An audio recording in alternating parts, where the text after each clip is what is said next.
Well, you know, unlike any other year, we always feel that the defensive line is the key to the defense, that it all starts up front. And, you know, we put a lot of pressure on ourselves to make sure that we can, you know, we're prepared and we know how to do the things and play the techniques that are required to be successful. I feel like we've got a good, solid nucleus of guys, and, you know, we'll have some different faces, but we'll be a solid unit this year. Well, you know, Isaac has really picked up his leadership aspect of being a leader of the defensive line as well as the defense. And, you know, he's worked really hard this off-season to improve his skill set. I'm hoping that it transitions to more production, especially when rushing the passer. You know, last year he was pretty productive in playing the run and, you know, had some nice tackles and made some plays. But this year we're hoping that he can, you know, put some pressure on the passer. Well, I think he's more physical than I anticipated him being. You know, we were concerned about him when he came in with the, having a little bit of the shoulder injury and surgeries and that stuff. But, you know, he has not let it affect him at all. He's been very physical at the point, and, you know, that surprised me a little bit more than, than I anticipated. But he, he's got the freshman stuff going on, as like most of them do. He's got a lot of positions that he's playing. He's been, we're diversifying what he can do, and, he's adapting. Well, I think we do. I mean, we've got quite a few guys on scholarships that have, that are players in the program and have learned the system.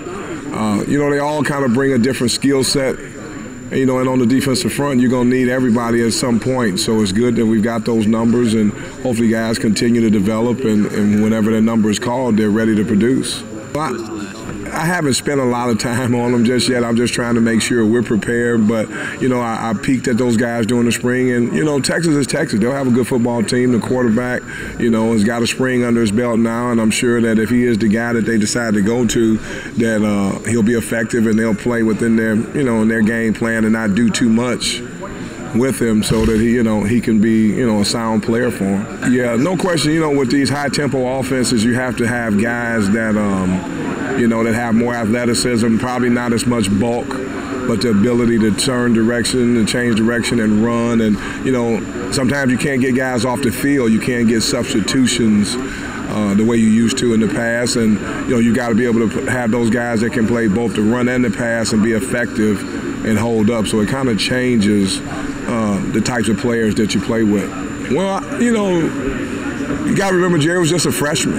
And how many true freshmen are really great players at this level? Not very many. So I just think that, his maturity, he's gotten stronger in the weight room and just feeling more comfortable with the system, and a combination of things have allowed him to really start to reach his potential. And, a lot of it's Jerry. When Jerry decides to do something, Jerry can be pretty good at it. And I just think that he's made that decision, and, we've kind of pushed the envelope a little bit with him and forced him to do some things, and he's responded.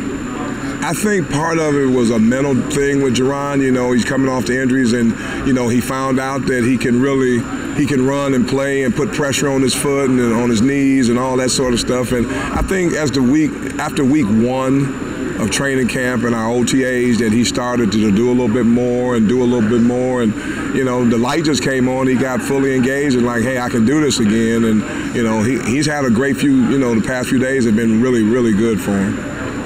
Well, you have to develop them. They have to have a skill set, because the offensive linemen are too good these days. There's very few guys that can just run around somebody and get a sack. So they do have to be technique conscious. But, guys that are a little bit more explosive just in their normal movements do have a little bit of an advantage. And, we have to do some things, from a schematic standpoint to get some matchups and do some things, some twists and some games and some blitz zones, and just keep those guys off balance a little bit, So, I think that it's a skill set that is natural, but at the same time it has to be developed as well.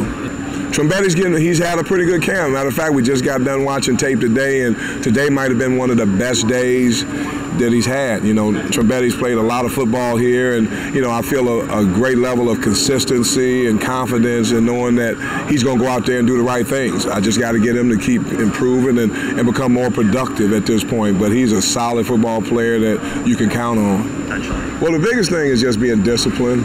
You can't guess.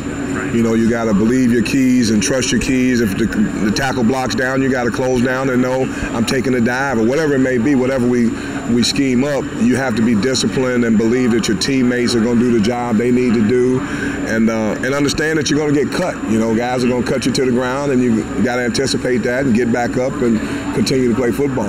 Well, I think we're there. I think we're close to being there. I mean, you still got a week or so to go to continue to develop it, but you know, as I look at our second-tier guys, Jonathan Bonner is an established guy that I feel very confident in, and you know, you got the combination of Trombetti and Hayes, you know, at the weekend, and then you know, inside I feel like we got a 1-2 punch with Jerron Jones and Daniel Cage.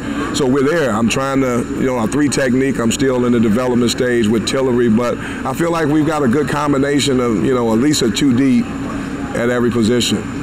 I can't say I'll put it on any one guy, but I would say the guy that has the best skill set or the best opportunity is Isaac Rochelle right now. Isaac is, you know, he's worked really hard in the offseason. He's studied pass rush, and, you know, I think that it's time for him to turn the corner.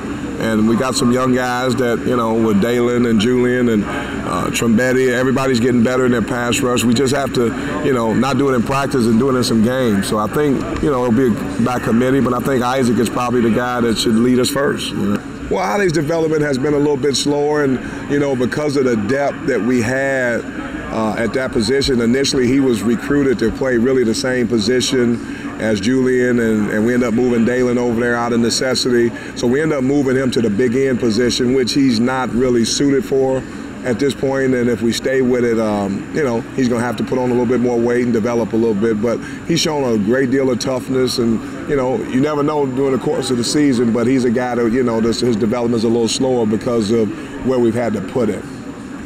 You know, my job is to help these guys all get better. I mean, it's not like the NFL where you can trade them and put them on waivers and come up with some new guys. So if I identify a guy that's got that trait in him, it's up to me to help him develop that and point it out to him when he's doing it well and when he isn't, and get him to do it on a more consistent basis. So we're going to, you know, I'm looking for opportunities to teach from when I see that.